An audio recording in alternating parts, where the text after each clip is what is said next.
Hello. इससे पहले वाली वीडियो में हम लोगों ने पढ़ा था कि एसवीजी का यूज़ करके किस तरीके से हम लोग शेप्स को ड्रॉ करते हैं।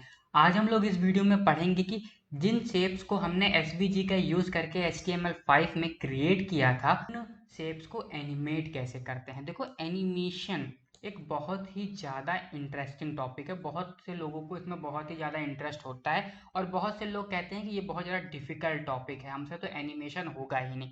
बट यहाँ पर जो शेप आप लोगों ने एसवीजी का यूज़ करके बनाए थे उनको आप बहुत इजीली एनिमेट कर सकते हो। मैंने ट्राई किया है कि जितना इजीली हो सके मैं आपको इसको समझा सकूं। फिर भी अगर आपको कोई प्रॉब्लम है, कोई डाउट रह जाता है तो नीचे कमेंट सेक्शन में आप पूछ सकते हो। तो चलो यार, वीडियो को स्टार्ट करते हैं।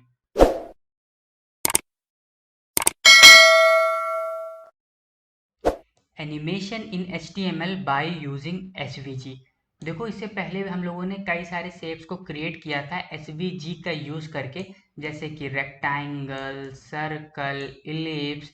हम हर उस शेप को एनिमेट कर सकते हैं जिसको हम लोगों ने एसवीजी का यूज करके बनाया है। बट कैसे, हाउ टू डू, आखिर हम लोग किस तरीके से शेप्स को एनिमेट कर सकते हैं। देखो, HTML का यूज करके जब भी हम लोग वेब पेज बनाते हैं तो हमें हर एक स्ट्रक्चर को ऐड करने के लिए अलग टैग का यूज करना पड़ता है। अगर हमें लिस्ट को ऐड करना है तो हम लोग li टैग का यूज करते हैं। अगर हमें फॉर्म को ऐड करना है तो हम लोग फॉर्म टैग का यूज करते हैं। सिमिलरली, अगर हमें एनिमेशन परफॉर्म करना है शेप्स के साथ तो उसके लिए हम लोग एनिमेट टैग का यूज करते हैं और साथ ही साथ कुछ एट्रीब्यूट का यूज करते हैं। इस टैग को और कुछ एट्रीब्यूट को यूज करके हम बहुत आसानी से शेप्स को एनिमेट कर सकते हैं। मतलब कि अगर हमें एसवीजी से जो हम लोगों ने शेप बनाए हैं उनको एनिमेट करना है तो हमें सिर्फ एनिमेट टैग का यूज करना है और इस टैग के अंदर कुछ एट्रीब्यूट का यूज करना है और उनकी वैल्यू दे देनी है और उसका यूज करके हम लोग शेप्स को बहुत आसानी से एनिमेट कर सकते हैं। तो आखिर कौन कौन से एट्रीब्यूट हैं जिनका यूज करके हम लोग एनिमेशन को परफॉर्म करते हैं उनको भी देख लेते हैं। जो पहला एट्रीब्यूट है वो है एट्रीब्यूट नेम। एट्रीब्यूट नेम के अंदर जो हम लोग वैल्यूज पास करते हैं वो ये डिसाइड करती हैं कि हमारा जो शेप है वो किस डायरेक्शन में फ्लो करेगा। सपोज ये एक सर्कल है और मैं चाहता हूं कि ये सर्कल यहाँ से यहाँ तक फ्लो करे, मतलब कि एक्स डायरेक्शन में फ्लो करे। तो मैं क्या करूंगा, एट्रीब्यूट नेम की वैल्यू सी एक्स पास कर दूंगा। यहाँ पर मैं सी एक्स इसलिए पास करूंगा क्योंकि जब भी हम लोग सर्कल को एनिमेट करते हैं तो उस केस में हम लोग डायरेक्टली एक्स और वाई ये वैल्यू नहीं दे सकते हैं एट्रीब्यूट नेम की। सर्कल के केस में हमें सी एक्स और सी वाई को पास करना होता है। अगर हम चाहते हैं कि इस डायरेक्शन में, मतलब कि एक्स डायरेक्शन में मेरा शेप फ्लो करे, एक्स डायरेक्शन में हम इसको एनिमेट करना चाहते हैं, तो उस केस में हम लोग सी एक्स वैल्यू पास करेंगे एट्रीब्यूट नेम की। अगर हम चाहते हैं कि जो हमारा सर्कल है वो अप एंड डाउन फ्लो करे, मतलब यहाँ से यहाँ तक, तो उस केस में हम लोग एट्रीब्यूट नेम की वैल्यू सी वाई पास कर देंगे। सिमिलरली, अगर मैं बात करूँ रेक्टेंगल की, अगर आप चाहते हैं कि जो आपका रेक्टेंगल है वो इस डायरेक्शन में पास करे, मतलब कि एक्स डायरेक्शन में पास करे, तो उस केस में आप लोग एट्रीब्यूट नेम की जो वैल्यू है उसको आप लोग एक्स को पास कर सकते हो। अगर आप चाहते हैं कि जो आपका रेक्टेंगल है वो अप एंड डाउन, मतलब कि ऐसे ऐसे फ्लो करे, तो उस केस में आप लोग एट्रीब्यूट नेम की वैल्यू y पास कर दीजिए, क्योंकि यहाँ पर जो आपका शेप है वो y डायरेक्शन में फ्लो कर रहा है। मतलब कि एट्रीब्यूट नेम, ये जो एट्रीब्यूट है इसकी वैल्यू ये डिसाइड करती है कि हमारा जो शेप है जिसको हम लोगों ने एनिमेट किया है वो किस डायरेक्शन में फ्लो करेगा। दूसरा एट्रीब्यूट जिसको हम लोग यूज करते हैं शेप को एनिमेट करने में वो है फ्रॉम। फ्रॉम एट्रीब्यूट की वैल्यू ये डिसाइड करती है कि जो हमारा शेप है जिसको हम लोगों ने एनिमेट किया है वो कहाँ से स्टार्ट करेगा। मतलब कि सपोज करो एक सर्कल है जो मैं चाहता हूँ कि लेफ्ट ऑफ द स्क्रीन से राइट ऑफ द स्क्रीन तक एनिमेट करे। मतलब कि मैंने एक सर्कल बनाया है एसवीजी का यूज करके और मैं चाहता हूँ कि जो मेरा सर्कल है वो लेफ्ट ऑफ द स्क्रीन से राइट ऑफ द स्क्रीन तक एनिमेट करते हुए आए। तो उस केस में मैं क्या करूंगा, फ्रॉम के अंदर इसकी स्टार्टिंग वैल्यू दे दूंगा, मतलब कि यहाँ पर जो मेरा सर्कल है उसकी वैल्यू मैं यहाँ पर दे दूंगा। अब ये चीज मैं आपको जब कोड करूंगा जीएसबी में जाकर तब आपको मैं समझाऊंगा कि आखिर कौन सी वैल्यू स्टार्टिंग में देनी होती है। तीसरा जो एट्रीब्यूट हम लोग यूज करते हैं वो है टू। टू की वैल्यू ये डिसाइड करती है कि जो हमारा एनिमेशन है जिसको हम लोगों ने बनाया है वो एंड कहाँ पर जाकर करेगा। इस एग्जांपल में मैंने आपको बताया था कि फ्रॉम के अंदर हम लोग स्टार्टिंग वैल्यू देते हैं, मतलब कि ये जहां से स्टार्ट कर रहा है वो वैल्यू हम लोग फ्रॉम के अंदर दे देते हैं। टू में हम लोग देते हैं कि जहां पर एंड कर रहा है, मतलब ये सर्कल हमारा लेफ्ट ऑफ द स्क्रीन से राइट ऑफ द स्क्रीन तक आना था, मतलब ये सर्कल यहाँ पर आया है, यहाँ पर जो वैल्यू होगी यहाँ से यहाँ तक जो भी पिक्सल में वैल्यू होगी वो मैं टू के अंदर पास कर दूंगा। अभी मैं जेएसबीन में जाकर इस चीज को करके आपको दिखा भी दूंगा। चौथा जो एट्रीब्यूट है जिसको हम लोग यूज करते हैं वो होता है DUR। DUR की वैल्यू ये डिसाइड करती है कि जो हमारा शेप है जिसको हम लोगों ने एनिमेट किया है वो कितने टाइम ड्यूरेशन के लिए एनिमेट करेगा। मतलब कि ये जो हमारा एनिमेशन है जिसको हम लोग बनाना चाहते हैं वो यहाँ से यहाँ तक 1 सेकंड में भी आ सकता है, यहाँ से यहाँ तक 2 सेकंड में भी आ सकता है, यहाँ से यहाँ तक 3 सेकंड में भी आ सकता है, और भी ज़्यादा सेकंड में वो भी आ सकता है। हम लोग DUR के अंदर जो भी वैल्यू पास करेंगे, अगर मैंने DUR की वैल्यू पास कर दी 5S, तो हमारा जो शेप है वो एनिमेट करने में 5 सेकंड लेगा। मतलब कि अगर मैं DUR की वैल्यू 5 सेकंड कर दूं इस केस में, तो जो हमारा सर्कल है वो लेफ्ट ऑफ द स्क्रीन से राइट ऑफ द स्क्रीन आने में 5 सेकंड का टाइम लेगा। पांचवा एट्रीब्यूट है फिल। देखो फिल की वैल्यू ये डिसाइड करती है कि जो आपका एनिमेशन है जब खत्म हो जाता है तो उसके बाद आपकी शेप की पोजीशन क्या होना चाहिए। देखो इसको मैं एक एग्जांपल से आपको समझाता हूँ। सपोज करो आपने एक शेप है सर्कल, आपने इसको एनिमेट किया कि आपका circle left of the screen से राइट ऑफ द स्क्रीन तक एनिमेट करते हुए जाएगा, ऐसे लेफ्ट ऑफ द स्क्रीन से राइट ऑफ द स्क्रीन तक एनिमेट करते हुए जाएगा। अब एनिमेशन खत्म हो गया, आपका circle left of the screen से राइट ऑफ द स्क्रीन तक आ गया है। अब आप चाहते हो कि एनिमेशन खत्म होने के बाद आपका जो सर्कल है वो अपनी ओरिजिनल पोजीशन पे आ जाए, तो उस केस में आप फिल की वैल्यू रिमूव पास कर दोगे। ओके, अगर आप चाहते हो कि जो आपका शेप है, मतलब यहाँ पर मैंने सर्कल का एग्जांपल लिया है, अगर ये मेरा सर्कल है, मैं चाहता हूँ कि जहां पर मेरा एनिमेशन खत्म हुआ है, जो मेरे एनिमेशन की एंडिंग पॉइंट था, वहीं पर मेरा जो शेप है वो वहीं पर स्टे कर जाए। मतलब मैं चाहता हूँ कि मेरा circle left of the screen से राइट ऑफ द स्क्रीन तक आया है, तो अब मैं चाहता हूँ कि मेरा जो सर्कल है वो यहीं पर राइट ऑफ द स्क्रीन पर ही रहे, तो उस केस में मैं क्या करूंगा, फिल की वैल्यू फ्रीज पास कर दूंगा। इस तरीके से हम लोग इन दोनों वैल्यूज का यूज करके ये चीज डिसाइड करते हैं कि जो हमारा शेप है जिसको हम लोगों ने एनिमेट किया है वो एनिमेशन खत्म हो जाने के बाद उसकी पोजीशन क्या होगी, इनिशियल पोजीशन पे वापस आ जाना चाहिए या फिर जहां पर उसका एनिमेशन खत्म हुआ है वहीं पर आ जाना चाहिए। अगर आप चाहते हैं कि इनिशियल पोजीशन पे आपका शेप आ जाए तो उस केस में आप लोग फिल की वैल्यू रिमूव दीजिएगा। अगर आप चाहते हो कि जो आपका शेप है जिसको आप लोगों ने एनिमेट किया है वो वहां पर रुक जाए जहां पर एनिमेशन एंड हुआ है, तो उस केस में आप लोग फिल की वैल्यू फ्रीज दीजिएगा। छठा जो एट्रीब्यूट है जिसको हम लोग यूज करते हैं शेप को एनिमेट करने के लिए वो है रिपीट काउंट। देखो रिपीट काउंट की वैल्यू ये डिसाइड करती है कि जो आपका शेप है जिसको आप लोग को एनिमेट किया है वो कितनी बार रिपीट होगा। अगर आपने इसकी वैल्यू दी 1 तो वो 1 बार रिपीट होगा, अगर आपने उसकी वैल्यू दी 2 तो वो 2 बार रिपीट होगा, अगर आपने उसकी वैल्यू दी 3 तो वो 3 बार रिपीट होगा। अगर आप चाहते हो कि जो आपका शेप है वो इनफाइनाइट टाइम रिपीट होता रहे तो उस केस में आप लोग इनडिफाइनाइट ये वैल्यू रिपीट काउंट की दे दीजिएगा। और जब आप लोग ये वैल्यू रिपीट काउंट की दे देंगे तो जो आपका शेप है वो इनफाइनाइट टाइम रिपीट करता रहेगा।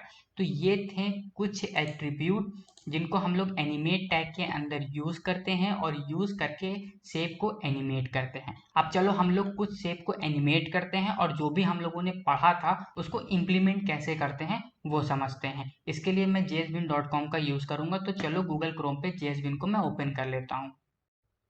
यहाँ पर हम लोग एक सर्कल को क्रिएट करने वाले हैं और उस सर्कल को एनिमेट करने वाले हैं। तो सबसे पहले मैं क्या करूँगा, एसवीजी का यूज करके सर्कल को क्रिएट कर लेता हूँ। तो यहाँ पर मैंने एसवीजी टैग को ओपन किया और इसकी जो विड्थ है उसको दे दिया 1000, इसकी जो हाइट है HEIGST उसको भी दे दिया 1000। इससे होगा ये कि जो हमारा वेब पेज में है उसमें 1000 बाई 1000 का एरिया क्रिएट हो जाएगा और उस एरिया में हम लोग कोई भी शेप क्रिएट कर सकते हैं। फिलहाल तो मैं यहाँ पर सर्कल क्रिएट करने वाला हूँ, तो सर्कल के लिए CIRCLE इस टैग का यूज करके मैं यहाँ पर सर्कल क्रिएट करूंगा। सर्कल क्रिएट करने के लिए सबसे पहले मुझे CX की वैल्यू देनी पड़ेगी जो कि ये डिसाइड करता है कि लेफ्ट ऑफ द स्क्रीन से कितनी दूरी पे मुझे अपने सर्कल को रखना है, तो मैं दे देता हूँ 100। उसके बाद मैं यहाँ पर लिखूंगा सी वाई। सी वाई ये डिसाइड करता है कि टॉप ऑफ द स्क्रीन से मुझे कितनी डिस्टेंस पे रखना है अपने सर्कल को, तो उसकी वैल्यू भी मैं दे देता हूँ 100। उसके बाद मुझे रेडियस पता करनी है कि कितना बड़ा मेरा सर्कल होना चाहिए, मैं दे देता हूँ 60। ठीक, ये मेरा सर्कल बन गया। अब मैं सर्कल को रेड कलर दे देता हूँ, मैंने लिखा फिल इक्वल टू रेड। मेरे जो सर्कल का कलर है वो हो गया रेड। अब मैं अगर इसको बैक स्लैश लगा के ये लगाऊं, इसको बंद करूं, तो यहाँ पर एनिमेशन जो मेरा एनिमेट टैग है वो वर्क नहीं करेगा। अगर आपको एनिमेट करना है तो उसके लिए आपको क्या करना पड़ेगा, इसको अभी क्लोज नहीं करना है। एनिमेशन के लिए आपको सर्कल टैग के लिए एक क्लोजिंग टैग अलग से लिखना पड़ेगा। क्या, अभी मैं वो आपको बताऊंगा। आपको क्या करना है, मुझे इसको एनिमेट करना है। एनिमेट करने के लिए मैंने आपको इसी वीडियो में ये चीज़ बताई है कि हम लोग एनिमेट टैग का यूज़ करते हैं, तो मैं लिखूंगा एनिमेट। अब यहाँ पर सबसे पहला जो एट्रीब्यूट यूज होता है वो होता है एट्रीब्यूट नेम, जो कि ये डिसाइड करता है कि जो आपका शेप है वो किस डायरेक्शन में फ्लो करेगा। मैं चाहता हूँ इस डायरेक्शन में फ्लो करे, तो उसके लिए हम लोग लिखते हैं एक्स, क्योंकि ये डायरेक्शन है एक्स। बट यहाँ पर हम लोग सर्कल को एनिमेट कर रहे हैं, तो सर्कल के केस में हम लोग एक्स नहीं सी एक्स लिखते हैं।